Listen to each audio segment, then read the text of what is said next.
Now, as I mentioned before, it's a good idea to start thinking about coloring a little bit of this in. So there's the facing side of my baseboard. There's the side of my bed. And it helps, I think, if you use the same color for facing planes. I'm just going to maybe do a little bit here for the bed because there are a lot of lines here and it might be a little difficult to tell what's going on.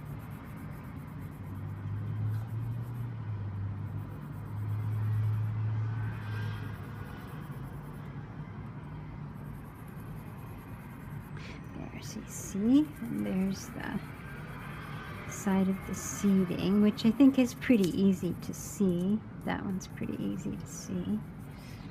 And the top of the bed.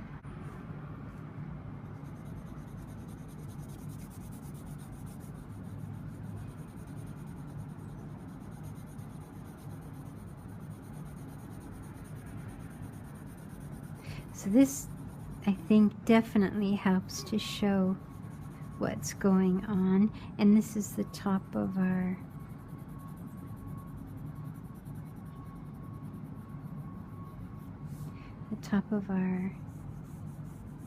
headboard and baseboard.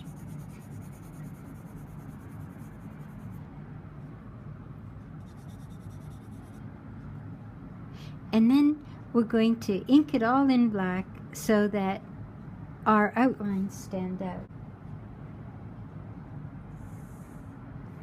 But feel free to go in and put a little color on so that you can see what it is you're doing. And when we put the marker paper over top, this is going to be very helpful, having the black line.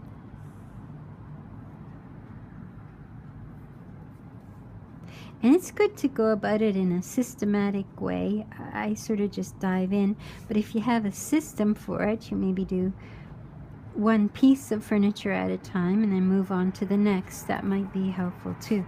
I just want to delineate the bed a little bit more.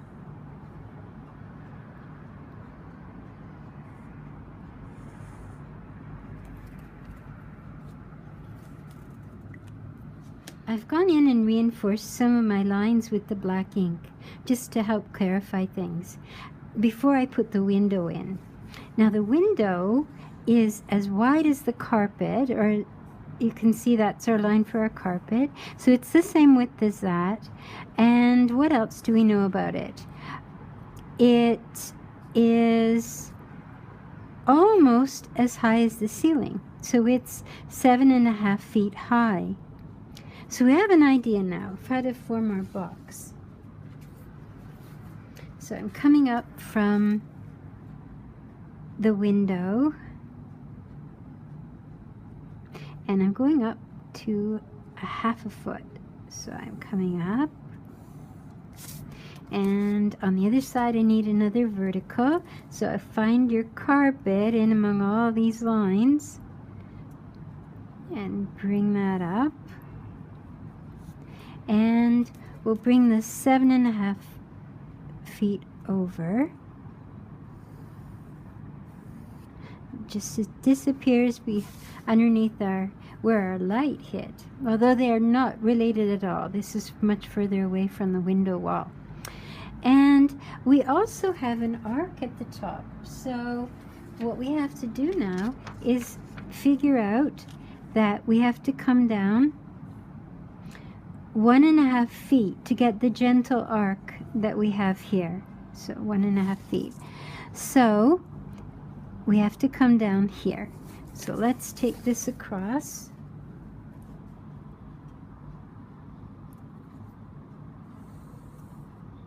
And we need to find half of this. So it's 10 feet, but we've got a half here. So we need 5 feet, but let's see. So if we have 1/2 foot, 1, 2, 3, 4, and 1/2 foot, that should be half right there. So we've got 1, 2, 3, 4, half a foot, and half a foot is 5. So we're okay. We've got half here.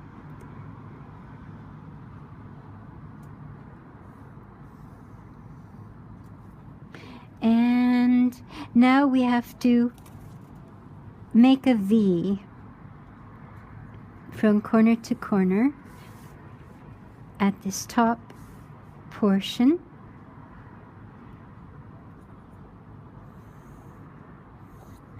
And divide it into 3 parts, just the way we normally do, to form a...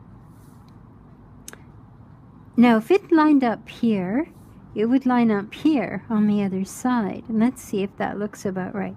That looks about right. So now it's just a matter of making an arc. This is the center, so I just make an arc.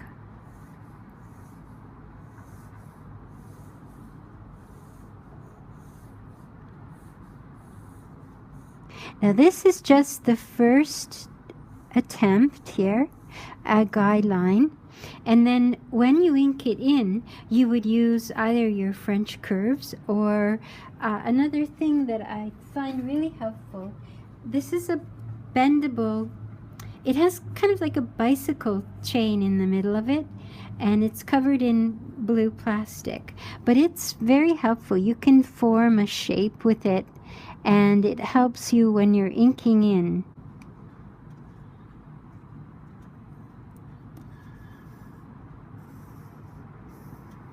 You'll find lots of uses for it. I don't know the name of it or what it might be called, but you'll know it when you see it. They're made by Staedtler, and they're blue, so you'd be able to find this to help you out. In selecting and placing your figure, there are a few things to keep in mind, especially if you want to put them behind the bed.